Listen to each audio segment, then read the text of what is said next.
भक्ति में दैन्यता है? तू दयालु देन हो तो दाता हो भिखारी। मौसम दीन न दीन हित तुम समान रघुवीर। बड़ों के सामने दीन रहिए, हाथ जोड़कर बैठा करो, थोड़ा शीश झुका कर बैठा करिए, बैंड हो जाइए, थोड़े झुक जाइए। और जीतना है तो झुकना होगा। विजेता वही है, दौड़कर सबसे आगे वही पहुंचा है जो झुककर पहले धरती को छूता है और फिर दौड़ लगाता है। न हु इज विनर? विजेता है कौन? विजेता तो वही है जो पहले झुकता है, झुककर धरती माता को ऐसे संतुलन बनाता है कि मां मुझे थाम लेना और दौड़ में मुझे सबसे आगे निकलना है। जो तना रहता है वो कभी नहीं जीत पाता।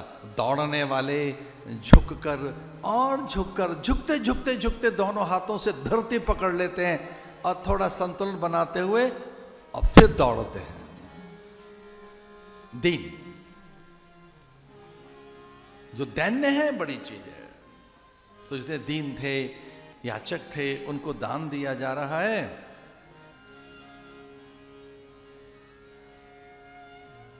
अत्यंत आनंद है, उल्लास है, उमंग है। राजा दशरथ ने कहा ये अंतिम मेरी सांझ है, मैं कल भोर में तो राजा नहीं रहूंगा, इसलिए प्रणाम कर लें, कृतज्ञता व्यक्त कर लें, सबको धन्यवाद दे दें। कुछ भूल तो नहीं मुझसे हुई, कुछ मैंने अधिक कठोर दंड तो नहीं दिया, आप सब प्रसन्न तो हैं, कुशल क्षेम पूछ लें, कुशलता के समाचार। ये संवाद है, अपनों से संवाद करना चाहिए, अपनों से संवाद में संकोच न हो, उनकी कुशलता के समाचार लेते रहो। प्रीति विवर्धन होता है, इससे प्रीति बढ़ती है संवाद से। दूसरों के कुशल क्षेम पूछिए। क्षेम का अर्थ है व्यवहार ठीक चल रहा है ना, और कुशल का सर्वविध कुशलता का अर्थ है तन मन बुद्धि चित्त चेतना गति मति गुण धर्म प्रकृति स्वभाव, और आपकी चर्या साधना सपरिया ठीक चल रही है ना, इसका नाम है कुशलता। कौशल का नाम ये है कि आपका तन मन बुद्धि सब ठीक है ना, धर्म चल रहा है ना, आप प्रसन्न है ना, स्वास्थ्य अच्छा है ना, धर्म कर्म में शुभ गति है ना, इसे कहेंगे कौशल, कुशलता। और क्षेम, क्षेम का अर्थ क्या है? धंधा पानी ठीक चल रहा है कि नहीं, आपका व्यापार, वाणिज्य व्यापार, खेती उद्यान, आप सेवक हैं, अनुचर हैं, तो आपके कर्तव्य कर्म वो सही ढंग से संपादित हो रहे हैं ना, इसे क्षेम कहेंगे। योगक्षेमम वहाम में हम, तो जो धर्मनिष्ठ रहते हैं उनका योगक्षेम भगवान वहन करते हैं। दशरथ ऐसा कह रहे हैं कि बस ये मेरी अंतिम सांझ, अब मैं राजा नहीं रहूंगा, कल भोर में मैं राजा नहीं रहूंगा। भक्ति जगेगी तो दोनों चीजें आप में आ जाएंगी। और ये आचार्य से भी पहले एक और है, उसके प्रति श्रद्धा होना अत्यंत अनिवार्य है। बोलो मात पितृ देवो भव।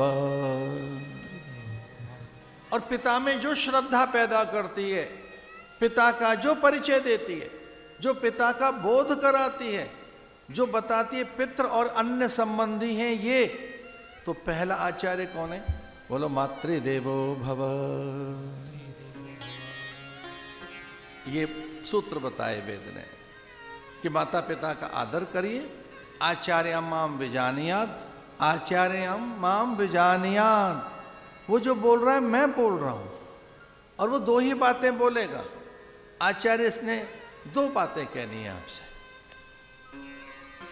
सत्यम वद, सच के पास रहिए। धर्मम चर, धर्म रखिए। एष धर्म सनातन।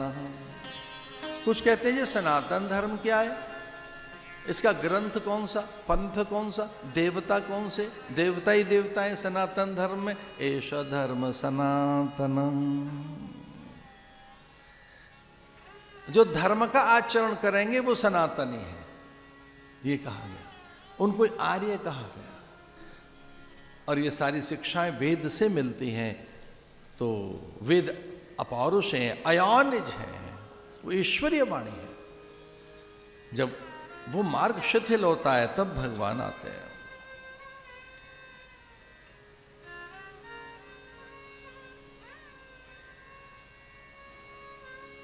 राजा दशरथ ने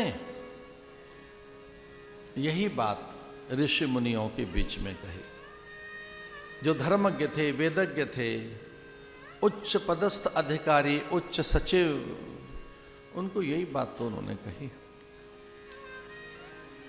कि राम सर्वथा धर्म है, वो धर्म के विग्रह हैं, सत्य हैं, शील उनके पास है, वो पोतात्माएं महात्मा हैं, वो स्वयं परमात्मा है।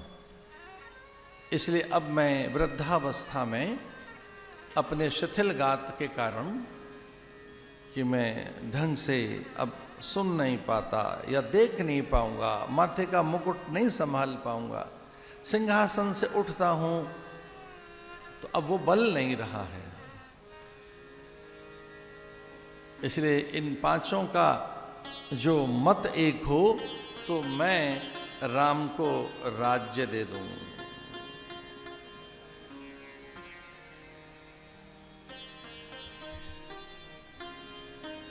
श्री राम शरणं समस्त जगतां रामं विना का गति, रामेण प्रतिहन्यते कलिमलं रामाय कार्यं नमः। रामात् त्रयसति कालभीम भुजगौ, रामस्य सर्वं वशे, रामे भक्तिर्खण्डिता भवतु मे, रामत्वमेवाश्रयः, रामत्वमेवाश्रयः।